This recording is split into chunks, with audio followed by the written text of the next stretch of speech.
She thought it was just a harmless dare to flirt with her professor at a graduation party. But one kiss turned into one night. And that night changed everything. Months later, Layla Monroe finds herself pregnant with triplets and carrying a secret that could shatter both their worlds. When love, guilt, and fate collide, will she have the courage to tell the truth, and will he choose her? Not out of duty, but out of love. Where are you watching from? Comment below and don't forget to subscribe for more powerful, emotional stories like this one. Your heart will thank you. Layla Monroe leaned over the bar, her long auburn hair cascading over one shoulder as she flashed a mischievous grin at her friends. The nightclub buzzed with post-finals energy. Sweaty bodies dancing, laughter echoing, champagne flutes clinking. It was her last night as a college student, and her best friend Tasha had dared her to flirt with the next guy who walked in. Classic Layla never backed down from a dare. So when the tall, sharp-jawed man in a charcoal suit took a seat beside her, she twirled her straw in her drink and leaned closer. "Hi," she purred with effortless charm. "I'm Layla." The man didn't even glance her way. "I know who you are," he said flatly. Layla blinked, a little stunned. "You do? You're in my philosophy and ethics class," he replied without warmth. "Dr. Aiden Graves." Her smile faltered just slightly. She hadn't recognized him without the tweed blazer and glasses. Out of the classroom, he looked more like a model than a professor. Sleeves rolled up, tie loose, forearms veined and strong. Aiden turned toward her finally, his dark eyes piercing through the strobe lights. "Shouldn't you be with your friends?" "I am," she said breezily. "They dared me to come talk to you, so technically I'm still playing along." "That explains a lot," he muttered, taking a sip of whiskey. "Enjoy your night." But Layla wasn't going to walk away that easily. "Relax, Professor, I graduate tomorrow. That means I'm not your student anymore in about—" She checked her phone. 8 hours. His jaw tightened. "Even so." "Come on." "One drink?" she offered with a wink. "To celebrate your class being the only one I didn't fall asleep in." That earned a flicker of a smirk. "Tempting, but no thanks." Layla grinned. She was used to attention, not rejection, and for some reason, that made Aiden more intriguing. His stoicism was a challenge. She leaned in closer, voice softer. "I'm not trying to seduce you or anything. You literally just said this was a dare." "Okay, I lied. Maybe I was trying a little." Aiden shook his head, clearly amused despite himself. "You're impossible. And you're predictable," she teased, resting her chin in her hand. "Always so serious. I bet you don't even know how to dance." He raised an eyebrow. "I know how to say no." Layla tilted her head. "One drink won't kill you, Professor." Before he could answer, the bartender placed 2 glasses in front of them. Layla raised hers. "To passing your class with a C-." He looked at her, hesitating, then lifted his glass. "To you not falling asleep during my lectures." They both drank. 1 became 2. Then 3. By the time midnight hit, the music felt slower, her laughter louder, and Aiden didn't feel like a professor anymore. He was just a man now. A man who smelled like cedarwood and whose smile, when it finally broke through, was devastating. Layla didn't remember who leaned in first. Maybe it was her. Maybe him. But the kiss was soft, hesitant, then hungry. They stumbled out of the bar together. No words, just glances that said, "I shouldn't. But I want to." His apartment was nearby. The elevator ride up was a blur. The door closed behind them, and the space between disappeared. Hands explored, clothes came off, and for the first time in her life, Layla wasn't in control. She didn't think, only felt. The next morning, sunlight streamed through the window. Layla stirred, slowly becoming aware of the warmth beside her. Her heart pounded as reality caught up. She turned her head and saw Aiden, still asleep, his expression calm, peaceful. Her breath hitched. "Oh my God," she whispered, sitting up. She was naked. Her clothes were scattered across the room. This wasn't supposed to happen. Quietly, she gathered her things, got dressed, and slipped out the door, without a note, without a word. It was just a dare. It wasn't supposed to change her life. Layla sat on the edge of the bathtub, staring at the white plastic stick in her trembling hand. The double red lines stared back at her like 2 blaring alarms. No matter how many times she blinked, they didn't go away. She looked down at the other 2 tests lined up on the sink. Same result. Her heart raced, her palms clammy. "This can't be happening," she whispered. The nausea hadn't stopped for a week. Her period was 2 weeks late. She'd brushed it off as stress from graduation, maybe even a new job anxiety. But deep down, she knew something felt off. Now, with the truth spelled out in crimson lines, she wanted to throw up again. Not from hormones this time, but fear. She locked the bathroom door and pressed her forehead to the cool tile wall. Her phone buzzed beside her. Tasha. You okay? Did you take the test? Yeah. Well? Positive. All three. 3 dots appeared and vanished, then appeared again. Oh my God. Layla, I'm coming over. Layla didn't reply. She couldn't think straight. The one-night mistake was coming back to stare her in the face. Except, it wasn't just one mistake. It was a potential lifelong consequence. A real, living, breathing baby, or babies. A loud knock sounded. Layla? It was Josh's voice, her other best friend and their self-declared emergency responder. Tasha told me, open up. Layla shuffled to the door and unlocked it. Tasha burst in, wide-eyed, and Josh followed right after. They both froze as they looked at her pale face, the open box of test kits, the evidence spread out like a crime scene. So, Josh said carefully, we're assuming this isn't a false positive? Layla gave a short, humorless laugh. 3 tests, Josh, not 1. Tasha knelt in front of her and took her hands. Okay, we're going to figure this out. I don't even know what to do, Layla said, voice cracking. I'm not ready. I don't even have a job yet. I just got my degree, and I don't even talk to him. Him? Josh asked. You mean Dr. Graves? Layla winced. It wasn't supposed to happen, guys. I wasn't even planning to sleep with him. It was just a stupid dare. And now it's a triple consequence, Josh muttered. What? Layla blinked. I mean, 3 positive tests? No, Layla said slowly, recalling something. The doctor I saw last week, she said she heard more than 1 heartbeat. I didn't think much of it, but Josh and Tasha stared at her. Layla, no. Are you saying? Twins, Layla whispered. Then, remembering the doctor's puzzled expression, corrected herself. Triplets. Josh nearly passed out onto the floor. Later that week, she forced herself to go to her job interview at a sleek marketing firm downtown. She wore her best navy blouse and slacks, though her stomach already felt tighter than it had a month ago. She walked into the lobby, checked in, and waited, hands fidgeting in her lap. Miss Monroe? A receptionist called. She stood, smoothing her hair, and walked into the interview room. Then she froze. Behind the desk, in a sharp pinstripe suit and with immaculately styled hair, sat a man who looked exactly like Aiden. Hi, I'm Nicholas Graves, but you can call me Nicky, he said with a bright, almost theatrical smile. Layla's jaw dropped. He wasn't just a look-alike. He was Aiden's twin, or triplet? Is everything okay? Nicky asked, tilting his head. Yeah, you just look really familiar. Well, people say I've got one of those faces, he winked. Shall we begin? Layla nodded stiffly, trying to calm her heart. But deep inside, something stirred. Something that told her this web of connection was only beginning to unravel.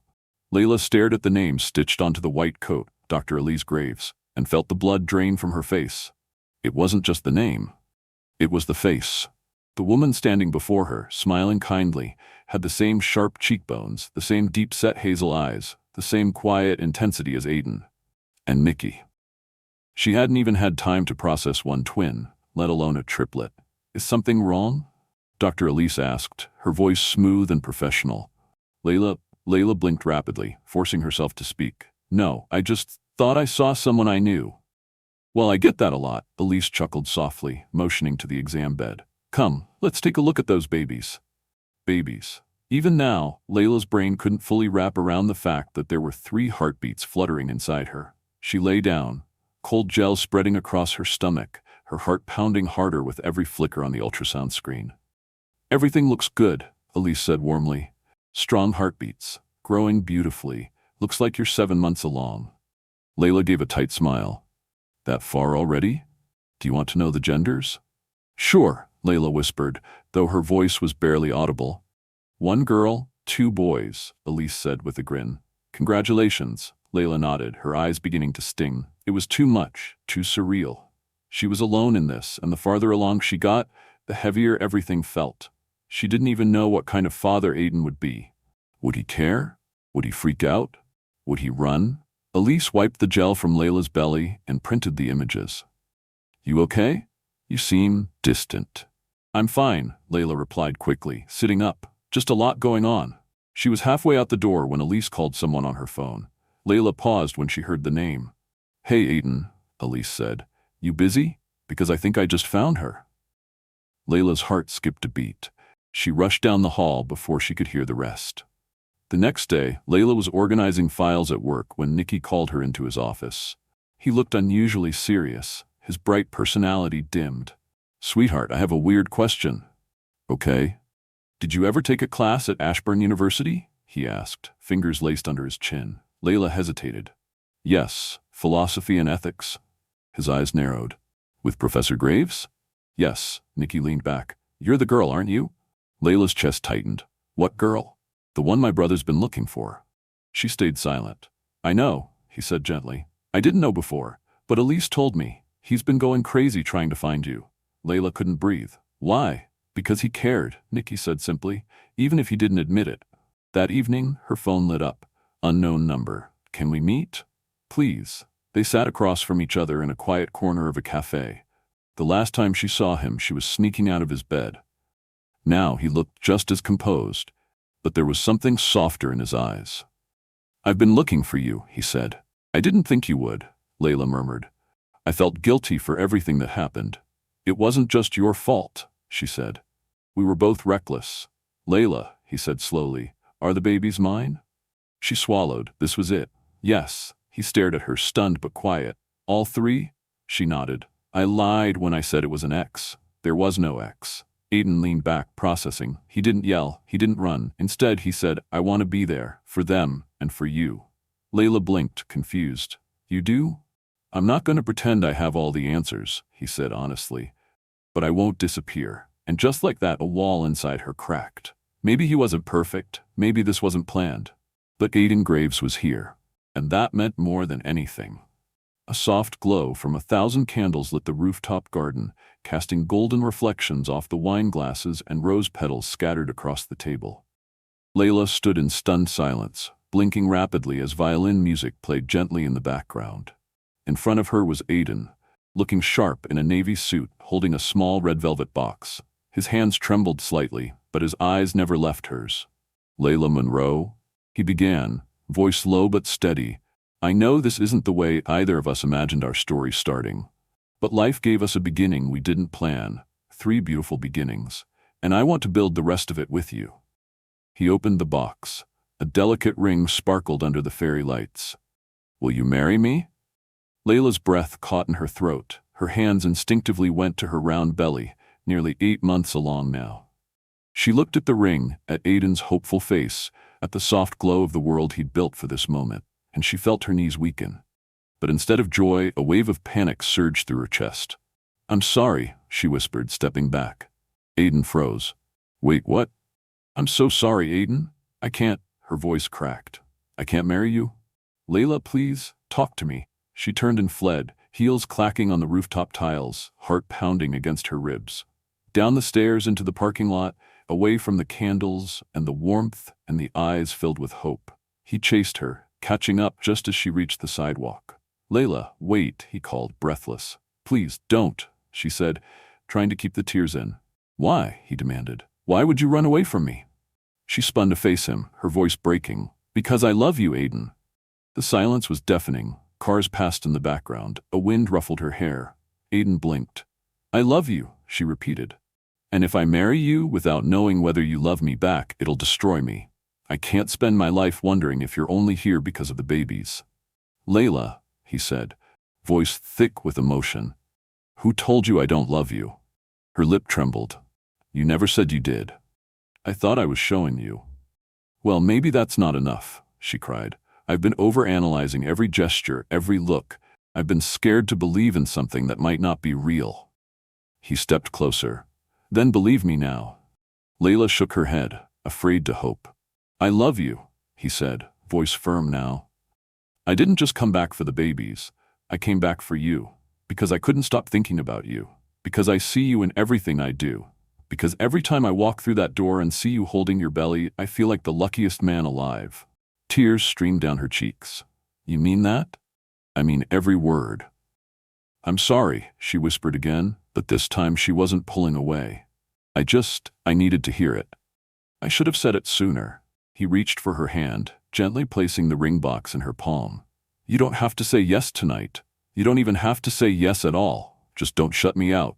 Layla looked down at the ring, then back at him, her eyes soft and unsure. "I need time. I'll wait." They stood there, not as student and professor, not as two people thrown together by accident, but as something deeper. Something beginning to bloom. The next morning, Layla woke up with a sharp pain low in her abdomen. At first, she thought it was Braxton Hicks again.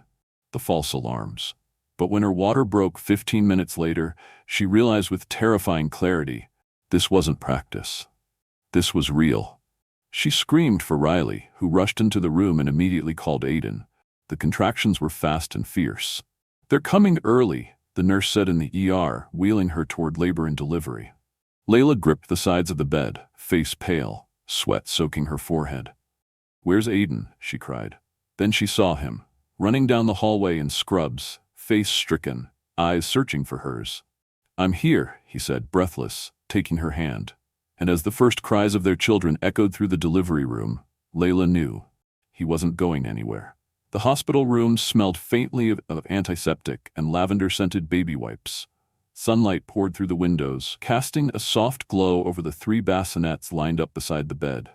Layla was exhausted, her hair matted to her forehead, her body aching in places she never thought possible.